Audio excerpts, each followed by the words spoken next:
Thank you. Hope you can hear me well. So hello everyone. My name is Massimo. It's not the correct pronunciation, but that's what it is. I'm from the SSV core team, like it was announced, and I'm here to talk about how integrating SSV with Rocket Pool, how it could happen, why it matters, and why all participants are going to gain something from it. So without further ado, let's just jump right in on why it matters. Here are four big reasons, which I'm going to go through during the presentation, and they should already be quite intuitive. So it's introducing SSV and DVT technology and integrating it with Rocket Pool would increase decentralization, which inherently, right off the bat, gives you increased fault tolerance. And this, in my opinion, would lead to the possibility to lower the non-operator bonds. And ultimately, it's also like a pathway to enable sports staking. This is kind of like the logical thread I want to keep during the presentation. So let's jump right in with increasing decentralization and fault tolerance, and pretty much how you can get it out of the box with stable DVT. We start with SSV and DVT. So what is distributed validator technology? It's first of all a technological primitive that was part of the Ethereum stack. This is the roadmap from Vitalik from I think December last year, or a little bit early. And it's been part of the roadmap for quite a while. Simply put, SSV has been working on this technology since the very start. So let's look at how it works. DVT stands for, like I said, distributed validator technology, and the way it works is, in short, it allows the validator operations to be distributed. It works by splitting validator keys into a set of key shares and distributing them to different entities that basically form a cluster at this point, not just one operator but a cluster. And these entities, which in our case we call operators, and even in Rocket Pool they are non-operators, they hold a share of the complete key. And when a DVT comes in, they each sign with their individual share and combine them all together to reconstruct a full and valid signature and send it to the leader.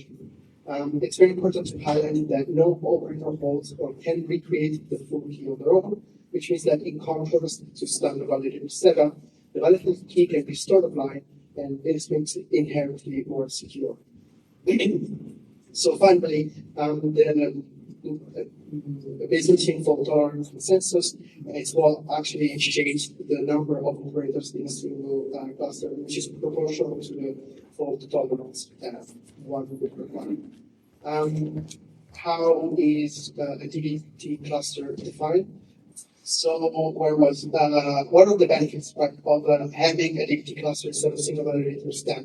I already mentioned some, but in short, it helps the centralizing Ethereum because each operator in the cluster can operate using different setups, like different hardware, different software, bias mainly, and it can contribute to the diversification in terms of geolocation as well.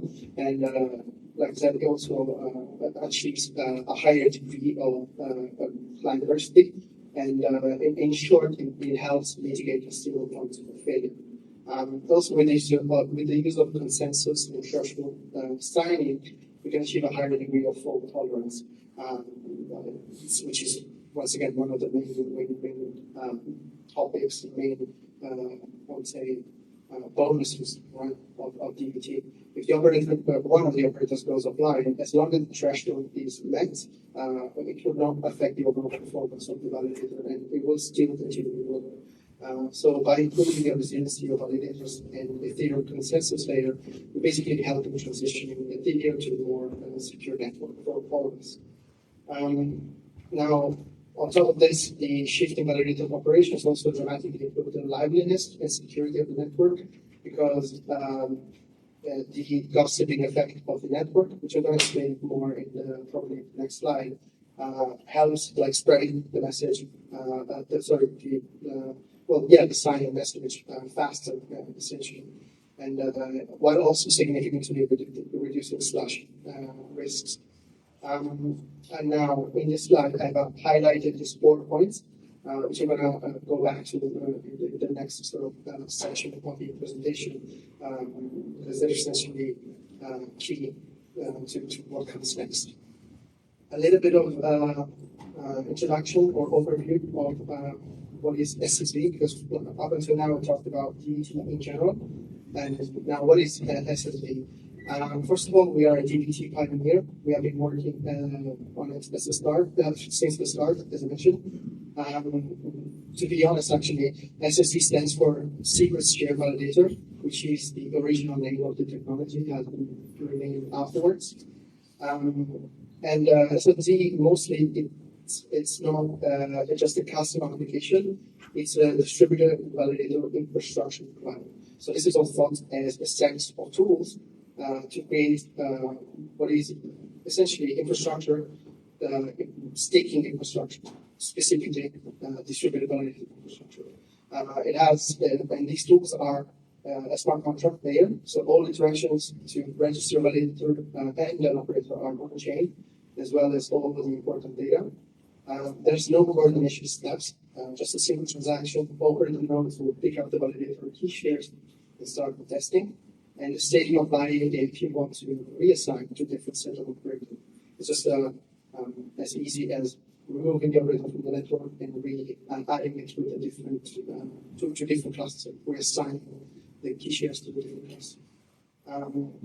Having a network also enables applications to benefit from network effects. So any tooling that is developed for one application that builds on top of our infrastructure layer can be reused, and we actually have a grants program to make sure that pretty much all of the stuff that is built on top, if it's built thanks to a grant, one of the requirements that we often make is that it should be open source and reusable for everyone. So this all leads to reusable infrastructure at the end, which means that you can keep using the same operators, the same network, same setups over and over again, and the cost of integration with SSV is minimal. It's nothing. It's going to become an issue maybe later in the presentation. We're going to talk about some of the specific details. And one last thing I wanted to mention is not just the tools built on top, but the SSV network itself is open source and it's conceived to be a public good. And some of the technical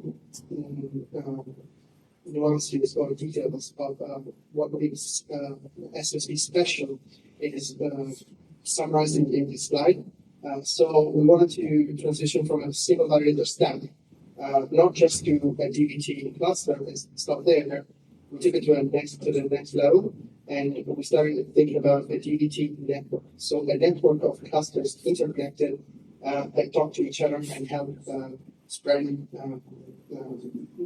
attestations and validator messages, essentially, and helping pretty much the overall SSV network is important of liveness to achieve higher levels.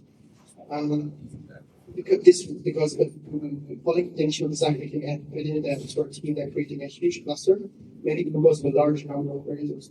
It's pretty much the same thing as one, not exactly the same thing, but we risk running again to another kind of this of centralization. So it's still equivalent to putting too many eggs in one basket.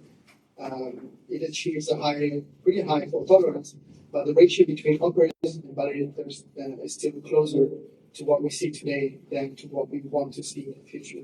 So that's why the implementation of DVT as a multi-cluster DVT network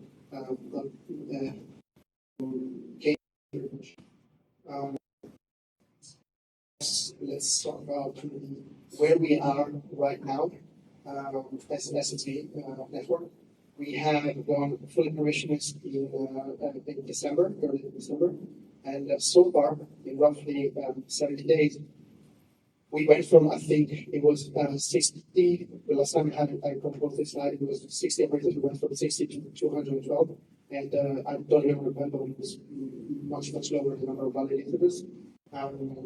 Pretty much the node operators are well across the globe. And apart from talking about the TDR and the number of ETH token stake, what I want to talk about is the 15 applications built on top of Raycon. Some of them have gone through the grants system I mentioned. And one more note about SSV as a network protocol is the performance. These numbers are, I think, the latest snapshot of the performance. So we can see that basically it's not just more secure, but it's also a better, more performant kind of validator technology. And this leads to, like all of what I just said, in my opinion, leads to the possibility of lowering costs. So let's see how, why. From the rocket pool documentation, I took it directly from there. It's quite clear that bonds were designed as a mechanism to protect against malicious or even involuntary accidents caused by the operators, leading to potential loss of ETH. So it's a way to make sure that unknown operators have the best interest in maintaining their operations, and they have something to lose if they don't behave as expected. But what if there was a way to make sure that the 32 ETH stake was not just in the hands of one guy? Essentially, this would mean that you don't have to trust just one guy, and this guy doesn't have to have all the stakes that you currently have. And remember what I told earlier, that I have taken the responsibility. The single mini pool is automatically protected from malicious acts of one individual, thanks to client diversity, which can be suggested, enforced, or however the protocol decides, can be encouraged. The mini pool can be resilient against client failures and bugs, which recent experience with Holsky and the fork taught me. And the single node operator is not a single point of failure anymore. And so there are their network connections, their data center, OpenSP, their country recognitions, or whatever you can think of, if the cluster is composed with this combined essentially. And so if one guy goes offline, as long as the consensus is maintained, the consensus threshold is maintained, the mini pool keeps the testing, minimizing splash and downtime. So given all of the above, this is what I'm saying. It's possible. I think new bonding rules can be discussed. At bare minimum, I think the rules can be put in place to, for example, split the ETH bond across all operators, just instead of the one guy who's currently handling the smart node.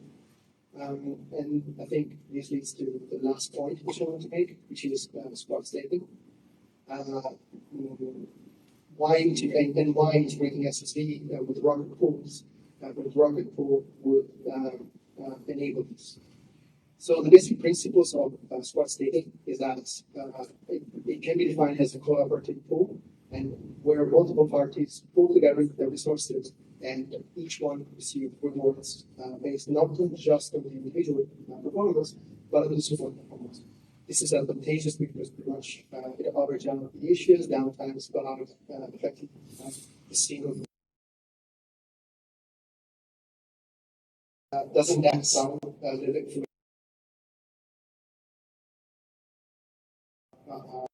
For this So how you could achieve it right now? Spot staking is still with DVT with SSV stuff. I keep saying that. It's as simple as registering as an operator, an SSV, generating a mini pool, and then you have to do a bit of hacking, which I'm going to get to in a second, but you just have to select squad members to form the cluster, and that is essentially it's like at least in principle, right?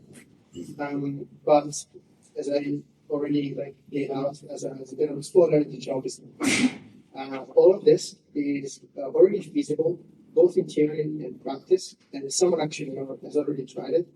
I don't know if it's in the audience, but I know at least there are a couple of people that have written blogs and guides on how to do it.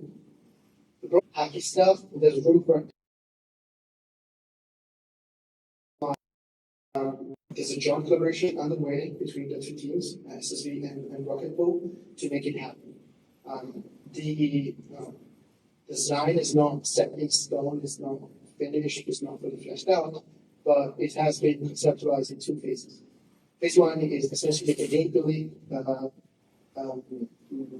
Rocket Pool node operators to also become SSV operators and like be present in both on both sides. So the idea is to simplify how to run a smart node and an SSV node together, and how to simplify also registering a Rocket Pool node operator on SSV. The phase two is actually where the juice is, and even though they're not necessarily split 50-50 in terms of difficulty, in terms of like gain, in terms of like work to be done conceptually, we can see the split in dealing with the operator side, then dealing with the validator side. So that's why phase two is a little bit grayed out because nothing is set in stone. And this is like essentially the minimum steps to make it happen, which is splitting the minimal keys and making sure that you can register the validator of SSV easily, because it can already be done, but it represents manual steps. The second thing is handling, making sure that the smart node handles the validator being managed right somewhere else, which is the SSV node. And so it's basically disabling the smart node. This is the most dangerous stuff, because if it's not done correctly, it can lead to double signing, both from the smart pool node and the SSV node, which leads to potential slashing. And then the other thing is dissolving the pool. So when you dissolve the pool, automate the steps of X, removing the validators from the validator from the SSV network and getting back to the initial bond. So these are pretty much the steps mapped out. The conversation is listening, and if you have any questions, I'm available.